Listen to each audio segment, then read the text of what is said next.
What's going on, y'all? This is Mike Brown, and I just wanted to say I appreciate y'all so much for listening to the show and supporting the show. While I got your attention, please subscribe to the podcast. Please leave a comment wherever you listen to this podcast. Let other people know what you think. It helps so much. Also, every week I'm giving away free merch. So if you're on social media, please screenshot yourself listening to the podcast, tag me to it, and you might get a chance to win something. So thank y'all for tuning in, and this is The Art of Letting Go.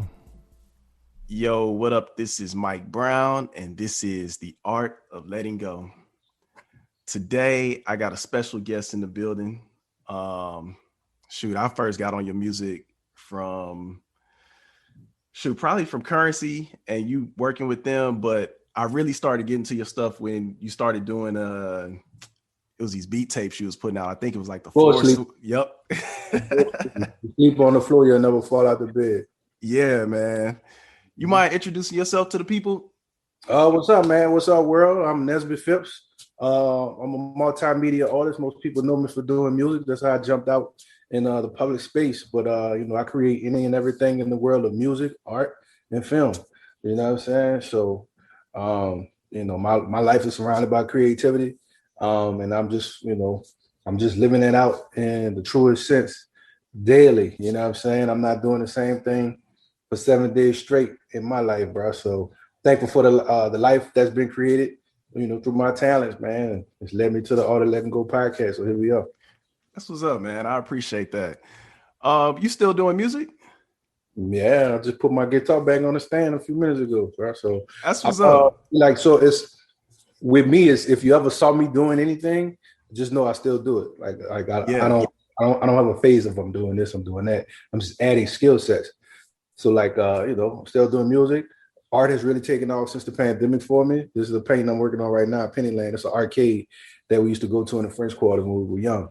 It's closed down now, but I used to have a painting of John Henry Clark hanging up behind me over my sofa, but I just sold it to a law office about a month ago. Wow. I got some stuff coming up in the film space, but I even work in the film space musically. Shout out to Chike Cootie of Creative Control. I was the music supervisor for their limited series that they had on Topic Network. It was it's sort of like a sci-fi thriller, if you will, featuring PJ Morton. And congratulations to them. They just landed their big deal with Netflix for the Kanye West documentary. They hit a 30 plus mil deal on some early Kanye footage that they had, man. They put together a doc, early part of Kanye life and stuff, man. So, bro, I do it all, man. I do it all. Man, how do you balance it all? 'Cause I know we was kind of talking about it before, but how do you find balance in doing everything that you're doing? I just keep my head down and keep working, really. And none of this was done by intentionally, right? Like ever since you've even heard of me, I kind of always been doing that. The art wasn't as much as it is now. I really didn't kick up on the art until 2015 when I took a random trip to Miami, not knowing Art Basel was going on. I just found a cheap plane ticket and I wanted to go see my homie and get away from the city for a week. Ironically, Art Basel was going on and he lived 4 blocks away. And then it made me realize, that once I saw immaculate displays of art, mural art, galleries, and I also saw people set up galleries in the back of Ryder trucks. And when I was and it was just art everywhere. It was just it's just art everywhere. And once I realized, there's no limit to how much I could get, how I could get it. There is no point of entry besides starting. And and I kind of just wake up and go with my flow every day. I don't have an itinerary book. I'm not this super organized guy. The best way I could put it is I flow, things come to me. I don't get them all done. I got some projects still in queue, some tasks that's still in queue. So I am working on my turnaround with something. But all in all, man, I haven't had a job since 2005. And I've just been creating, and the internet has been a big component of it, of me being able to leverage a career. Yeah. You know what I'm saying? And what I do. So that's what's up, man. And it seemed like you use the internet to really connect with people. 'Cause you know, especially when I was heavy in the production, like I would always see you post stuff to like producers, like keep going and, you know, save them beats for doing something else and don't trash no beats. Like, Okay, nothing. Everything you create is an intellectual property, and it has a place somewhere. yeah, man, that's really dope. How do you balance the art in addition to being a parent? Um, walking and chewing bubble gum, like like every a lot of people make excuses about the time it takes to be and do these things, right? Yeah. And your life is what you make it, and like the balance is created by creating the balance. Like you don't have to literally raise your children 24 hours a day. You don't have to create art or music or anything else 24 hours a day. Some days, one big part of all processes is rest, and then it's a matter of prioritizing, right? And you don't have to slave in the studio. You don't have to slave as a parent. Like literally balance it, like balance is the key. How do I find the balance? By balancing. Like it's almost like asking me how you stand up straight. Nigga, stand up straight. Yeah. Like it's literally that simple. It's literally that simple. And the hard part is accepting it and peeling back the layers that's covering that simple truth.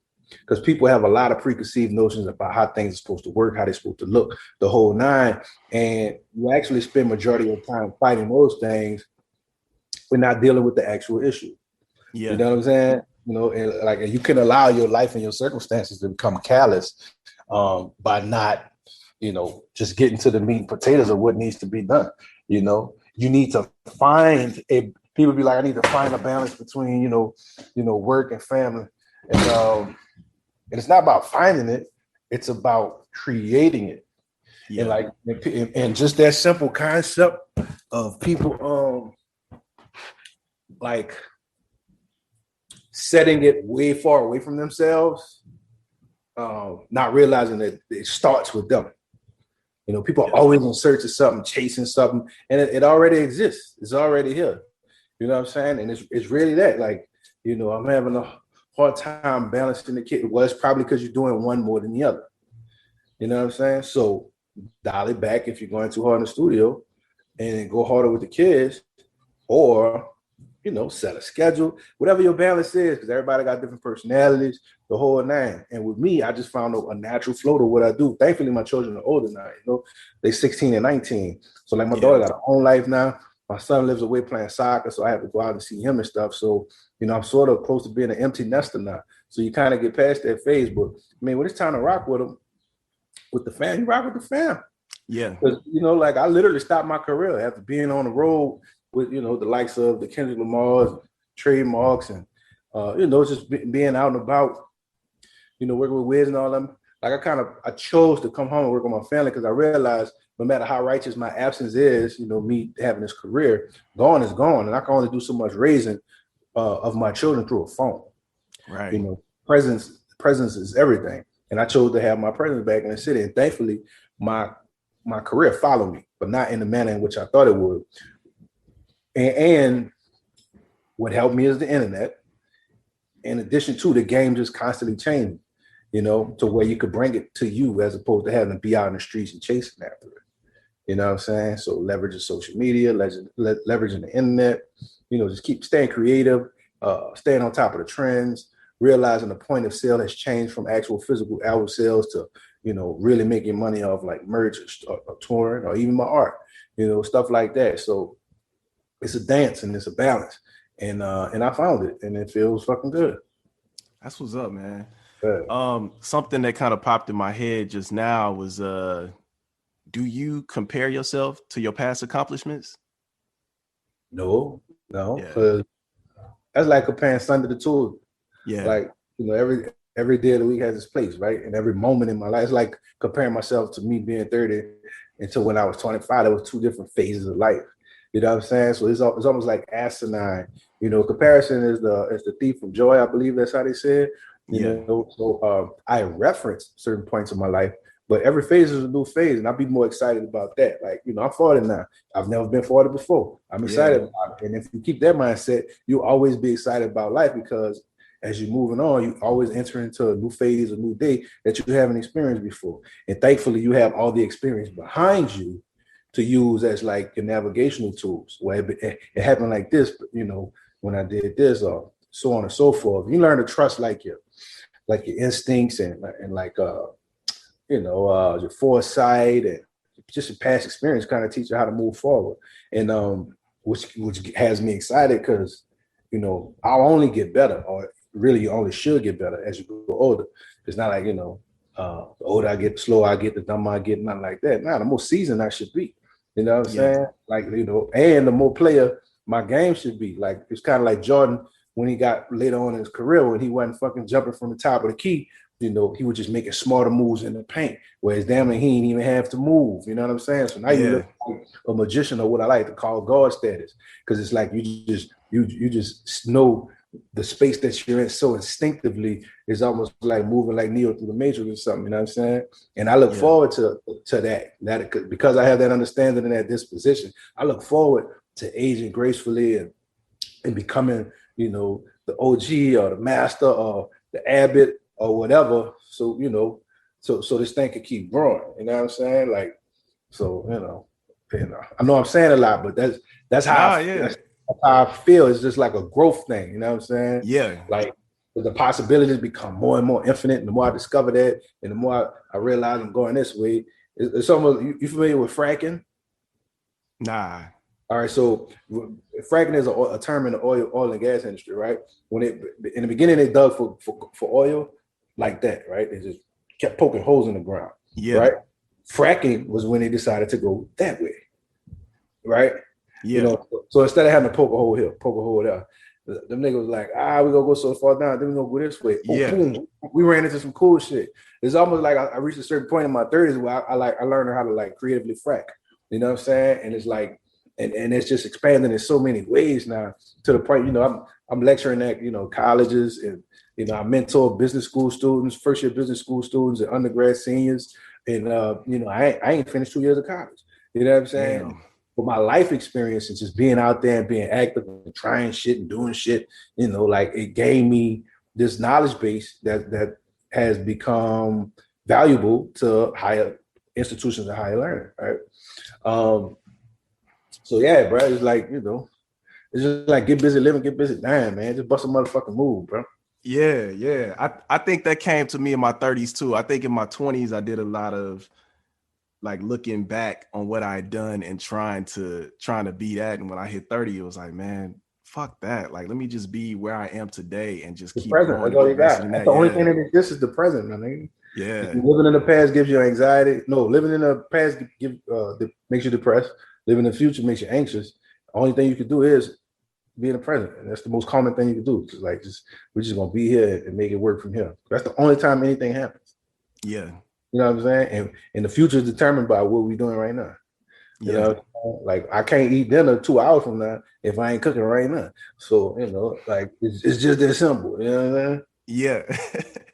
Man, what advice would you give to somebody that, because like we were talking about earlier, being a multi-hyphenated artist, you know, a lot of people try to tell you what you can't do, but what advice would you give to somebody that is pursuing that?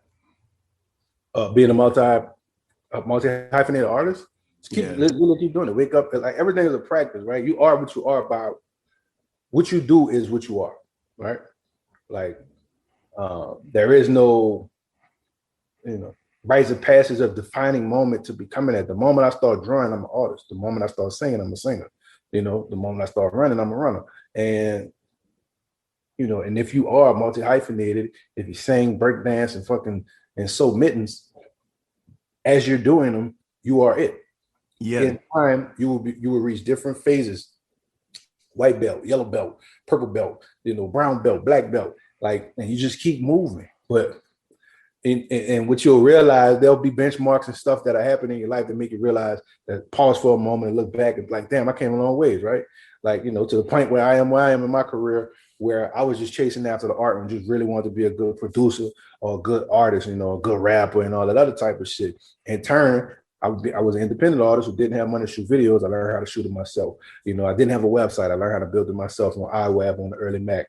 You know, photography, I learned how to do it myself. My own graphics, I learned how to do it myself. Now I look back, and all these skills I found to be transferable. Now I own a creative agency, and I can provide these same services I provided for myself as a rapper, Nesby Phips. I can provide it for your cigar company. I can provide it for your food and beverage company. I can provide it for your, your charter school. Like, these are just basic transferable skills and stuff like that, right? So now I look like, oh man, you can do everything. I'm just a nigga that wanted to rap.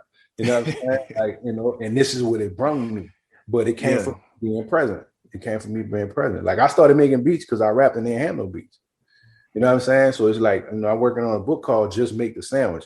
And by me just making the sandwich when I needed it, now I got a whole feast in front of me. I got a whole spread. I could feed others. You know what I'm saying? I could save food for later. I could give you recipe. You know what I'm saying? Like, it's that seed, you know, like, and this is all nature. This is how God made it, dig? Like, I'm real big. I'm fascinated by nature, how like one seed could grow this one tree that could grow multiple fruit, that have multiple seeds within that can grow more. So it's like like an exponential growth thing that exists that I really get off on. Because if you just hold it down in that time, seed and harvest phase, like, you're gonna get fed for life. You know what I'm saying? So you just gotta put in that work early, get that tree going. Once that bitch start producing fruit, nigga, you know, you didn't produce 100,000 fruit that got 800,000 seeds that's about to produce, you know, 800,000 more trees and the number just growth is infinite. This is math. This is universal. This is how God made it. And it's all just like tap into that. You know what I'm saying? Tap into that. But it starts with that one seed. You know what I'm saying? Which is why I say stay in the present with your seed and watch that bitch grow. Yeah. Man, where you draw confidence from? Like, where does your confidence come from? Experience. And don't get me wrong, doubtful moments come. But like, I wake up with like a renewed spirit. I get up with the sun on, use an alarm clock, ideas be in my head. You know, and just like like today, I was listening to my old music. And I don't normally listen to my old music, but it made me remember what I was doing at this time. And like I said, like you asked me in the beginning, you know, do I compare? Now compare, but I do refer to sometimes, you know, sometimes I forgot, sometimes you forget who you was and what you done. And, you know, and just like, you got to trust your experience and lean on the fact that you figured it out, you made it through, you got more knowledge today than you had yesterday, and you just build on that. You know what I'm saying? Like, I trust the process. You know what I'm saying? And part of the process is sometimes doubting yourself. And like, it's, you know, you gotta go through that to kind of like readjust yourself, if you will. You know what I'm saying? So you don't get too big, don't get too ahead of yourself. You know, life has a way of balancing you out if you ain't gonna balance it yourself. You know what I'm saying? So you know, like, you know, I'm confident in my abilities because I know what I did and I know what I can do. And like, and even when I am even doubt myself, like I say, I'll wake up with an idea. You know, and a lot of times you don't even know what's in you until you start doing it. Like, you know, like my homegirl, she made a fabulous song the night before last. And had she not been active and, you know, at her desk, you know, working with her craft, she might not have made that song. She might not realize she could make that kind of song, so on and so forth. Like, you just gotta like dig within yourself, trust the process. And like, one of the beautiful things is, like, it's one thing to know what you can do. It's even more exciting when you don't know what you could do. To me, you feel me? Because like, me too. I've really been impressed. Like right now, I've been making wood furniture and shit like that. I didn't know I could do none of that until somebody asked me. You know what I'm saying? So like, I get it. I get excited about everything. It don't take much for me to get excited. You know, like, because when you simplify life, it's like, you know, everything's amazing when you simplify it. You know, so yeah, like the confidence thing, like it's just there's like knowing you can stand up. You ever think twice about the fact that you can stand up straight? No, you just fucking do it. You know, right? Yeah, you get up and do it without thinking. So it's like you know, that's really what it is for me. It's just second nature to do. You know, I don't really wallow in, you know, how good do I feel about myself today, and I don't think. I just do shit. And most people say, you don't think before you do. I do the total opposite. I do shit, then I start thinking. Because I ain't got nothing to think about. Like the shit I'm thinking about ain't valid because I ain't even tested out. You know, people be over there wrestling with theories and creating business plans for businesses they ain't even tested out yet. You know what I'm saying? I got multiple businesses. I do all type of shit. I ain't wrote a business plan in my motherfucking life. Yeah, that's real. That's so real, man. And like it's funny you say that because I've been having them conversations myself with people about business plans, missions, and all that. And it's like, man, I really just want to just do what the fuck I want to do. And I see how to get to where I want to go and just doing it. I feel like a lot of people get slowed up in the idea of some shit. And for me, like you said, like that start is always a starting place for me. So it's like, okay, I ain't never did a podcast before. Let me record one and just see what the fuck happens. And it gives me a starting place. Shit, I didn't even go to school for for education, just to be honest with you. And shit, I'm in my second year of teaching. You know what I'm saying? So I feel you on everything that you're saying. When it comes to the unknown, my phrase for that, I'm full of one-liners. We're all strangers until we say hello. You know, so like whatever it is you want to do and you haven't done it, say hello to it. Now y'all acquainted. And then y'all build your relationship from there, and that's that's an analogy for anything you want to do. I've never been a carpenter before. Then go start hanging around wood, and it'll start making sense to you. You know what I'm saying? Like just put yourself in the midst of it, and you literally start from there. Like literally just start walking, and you're gonna warm up. That's something I kind of hated working out, and I'm starting to enjoy it, and it's becoming therapeutic. When I did this Nike guided run on the Nike app, and one thing that it said was that really changed my view on running, because running was like the worst thing I hated doing. It was like, don't try to like sprint, don't try to go hard. It was like, just move your legs and take it super, super, super, super, super easy. And he said, just when you think you're taking it too easy, take it easier than that. Damn. And what I realized what happened was 10, 15 minutes into the jog, I got a nice pace now because I'm warmed up. My body's familiar with what's going on. And it realized, all right, you got a little more to it. My rhythm picking up. Boom, like there's momentum. And you really just gotta like start moving 1 foot at a time. And before you know it, niggas gonna be asking you for advice. Once upon a time, I didn't do this. Like I just wanted to. You know what I'm saying? And now I can teach you a thing or two or 10 about, up, down, left or right inside this shit.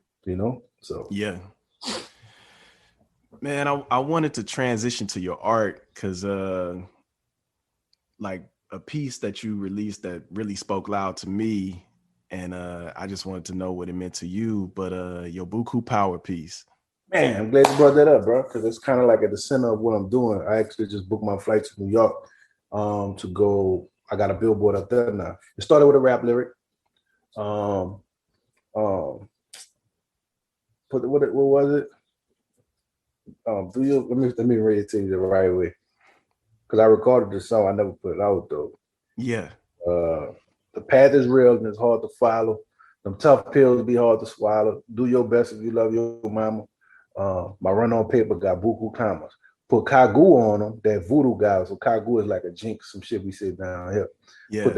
Put the Kagu on them, that voodoo got them. My gree bag got Beaucoup powder. If you black, then you rich and got Beaucoup power. If you black, then you're rich and got Beaucoup power. So, that's just, it's just a sentiment and black confidence. Yeah. A very simple, plain way to speak. That's a real New Orleans sentence. Like everything, how it's worded. It's not proper English, but fuck proper English. Because England ain't proper. It's literally just a sentiment and black confidence. There's a lot of phrases out here and stuff all around, all type of propaganda and media and stuff. None of it speaks directly to us. Yeah.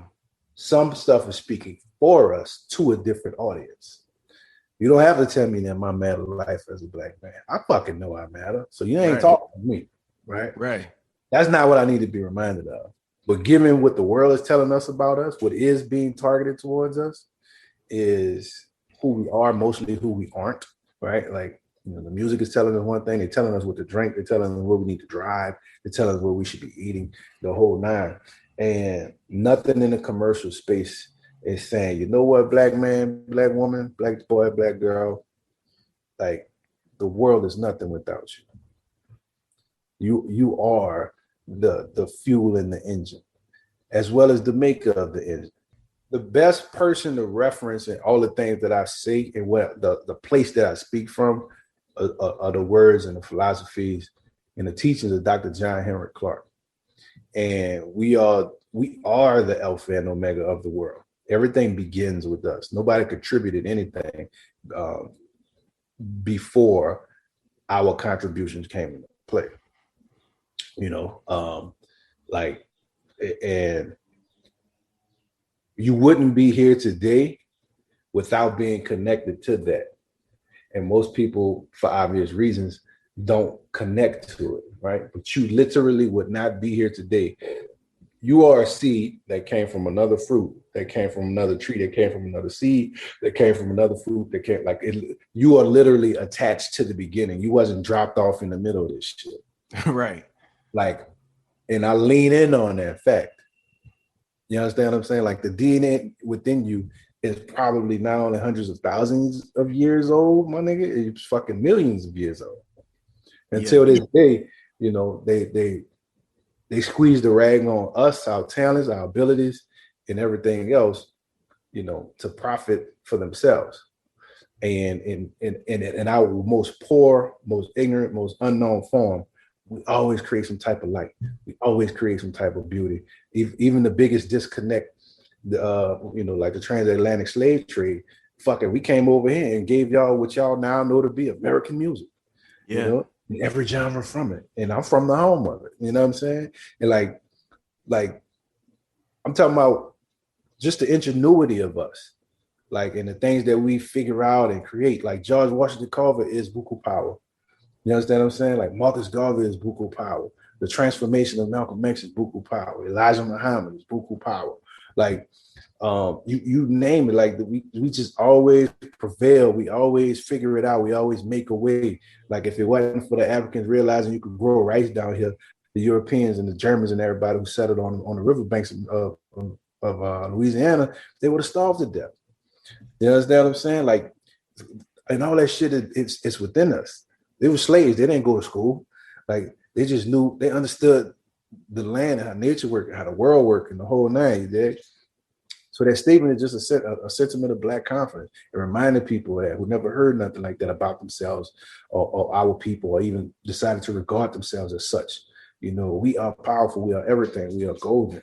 And like just being born Black alone is literally the richest asset that anyone can have. I'm talking about born butt naked in the middle of nowhere with nothing.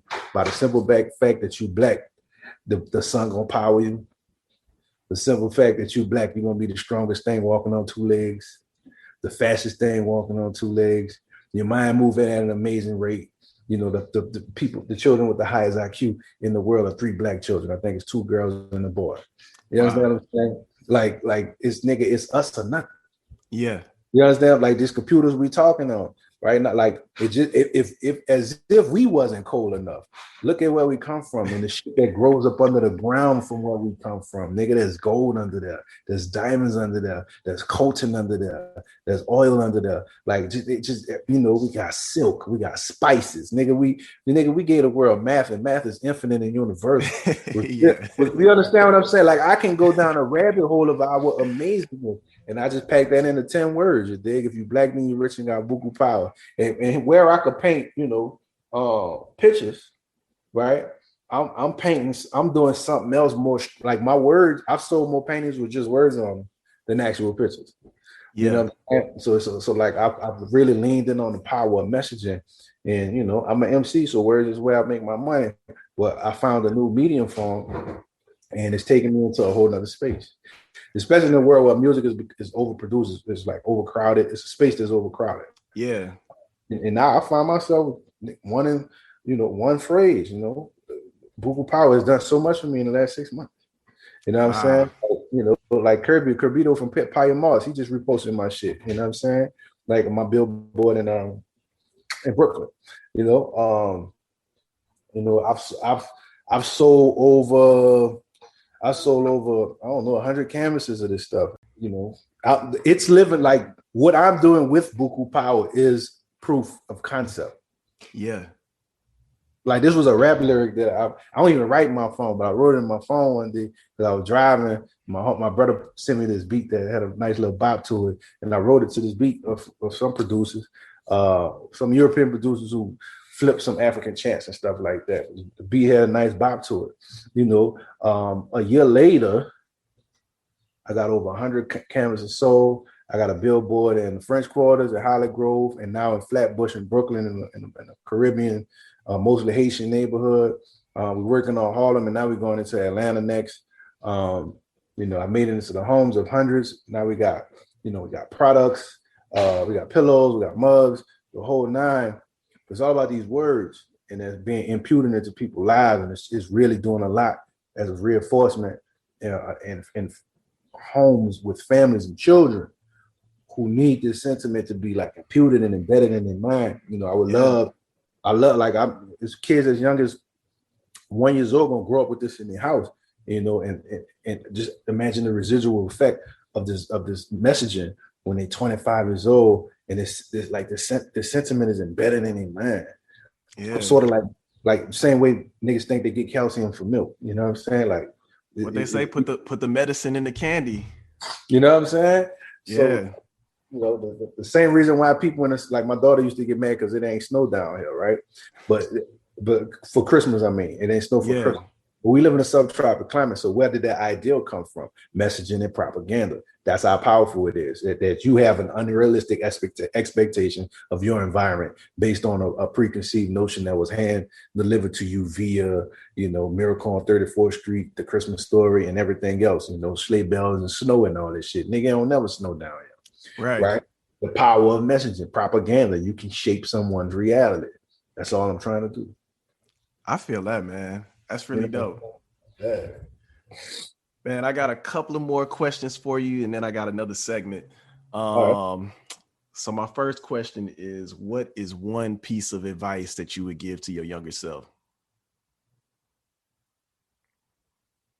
Damn, I think you froze up on me again.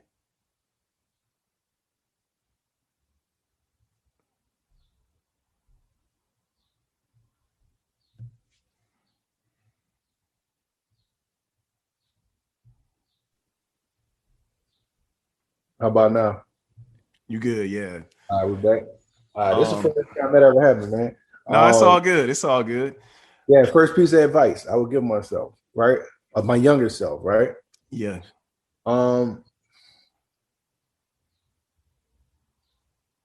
Save all your money, travel, and do everything that comes to mind. I used to overthink and think the world worked in a specific way, and it works the way you make it work. Yeah. You know, that's what Just Make the Sandwich is all about. Like, it's your sandwich. You know what I'm saying? A lot of times I used to be in the quest for this knowledge that I thought somebody else possessed. I've never once considered that I could create my own way, my own path, my own rules.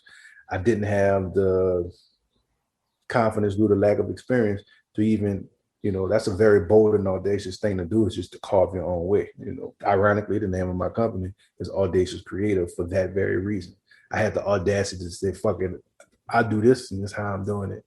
You know, and now fast forward to here we are now. People come for me to advice. I'm working in universities, start my own companies, the whole nine. You dig? So you could become the new standard. Yeah. And yeah. I wish I tell Lil me, you are the standard, bro. So get busy. You know, get busy, bust a move. You know, that's what's up. What's a reminder that you would give to your future self? For my future self, a reminder to put myself first. It's always about moments over money, and you know, it's all about family, bro, and like and growing that and growing them. You know, like all the real value is in family. I was just talking to Law earlier today, I ran into him, Jay Electronica manager. Yeah. I ran into him at the park, and he was like, "Man, that's really what it's all about." You know, he took a leave of absence ever since his son just made a year. He said he ain't left his son's side yet. Wow, that's really dope. That's dope to hear. Man, I got another segment of the show called 5 Questions of Freedom. And I'm going to ask you 5 questions, and you can answer them any way you want to. First question being rapping or producing? What about him? Which do you prefer, rapping or producing? I prefer to do both. Okay. Music or art? They're the same thing. Dead or alive, who would you want to work with? Anybody?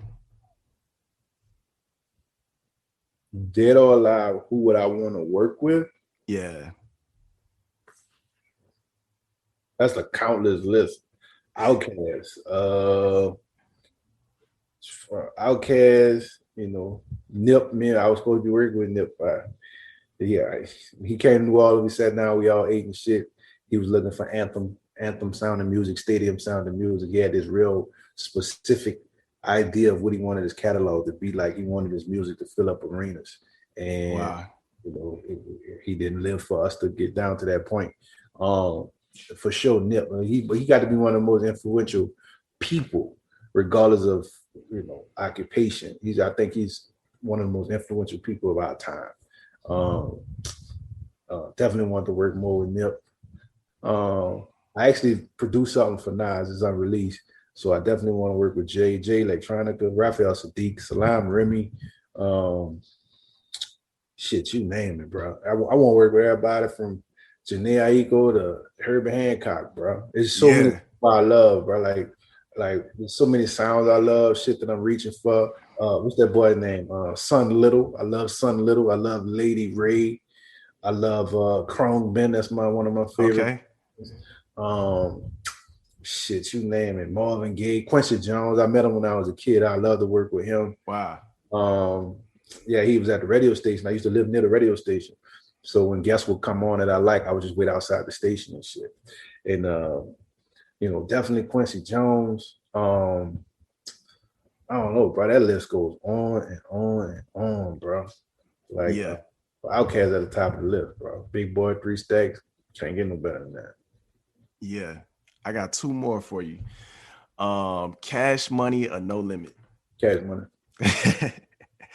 And the last one is, what makes Nesby Phips feel free? A lack of parameters. I don't do nothing I got a cap on. That's why I left the barbershop. I can only cuss them in the heads in the day. Yeah. Like, you know what I'm saying? Like, you know, I don't fuck with salary jobs. Like, that's why I like music. There's no end to how much money I can make off music, or how much money I can make off art. You know, I got this thing now. I got 10-foot ceilings in my house. I never live in a house with less than 10-foot ceilings. 8-foot ceilings make me feel like this. Yeah. I just, you know, limitless, boundless. Like I got to be, you know, I got to live by water. The bayou 2 blocks from my house. Like I don't like limits. That I don't, because we live in an infinite world. You know, you can't put no limit on me, man. You know what I'm saying? So, yeah, that's the freedom for me. It's just an absence of boundaries. I don't want to be anywhere there's a boundary. That's what's up, man. Man, I appreciate you doing the show. Can you let the people know where they can find you? Always, come on, just say my name on any platform, whether it's LinkedIn, Gmail, SoundCloud, Twitter, Instagram, no underscores, you know, none of that. Just put in Nesby Phips and whatever you want behind it. Facebook, Nesby Phips, Twitter, Nesby Phips, Nesby Phips at Gmail, nesbyphipps.com, and I'll be there. I'll appear. And there's always a way to get at it. Just say my name. And, you know, check out BeaucoutPower.com. Y'all buy these products, buy these canvases and stuff, because the money goes directly to putting up more billboards, and I am force feeding and propaganding Black confidence back into the minds of our people. You dig? So, you know, we got the French Quarter, we got Holly Grove, we got Flatbush in Brooklyn. We're working on Harlem, and we got ATL next, and we're not stopping until every Black child believe in themselves. That's what's up, man, and congratulations on that too. Thank you, dude. I appreciate you. Yeah. Shoot, thank you for being on the show. Thank y'all for listening. This is Mike Brown, and this is The Art of Letting Go. Boom. Peace.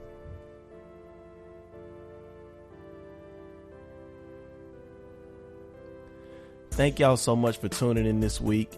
I hope y'all really enjoyed the episode. Let me know what you think. Let me know your thoughts on the episode. You know, we got the phone line now. You can reach out. Also, if you would like to support the show, please subscribe to this podcast. Leave a comment on whatever platform you listen on. Also, you got a Patreon. You can subscribe on Anchor. You could buy merch. Website coming really, really soon. But yeah, man, I really appreciate y'all. This is Mike Brown, and this has been The Art of Letting Go. Peace, people.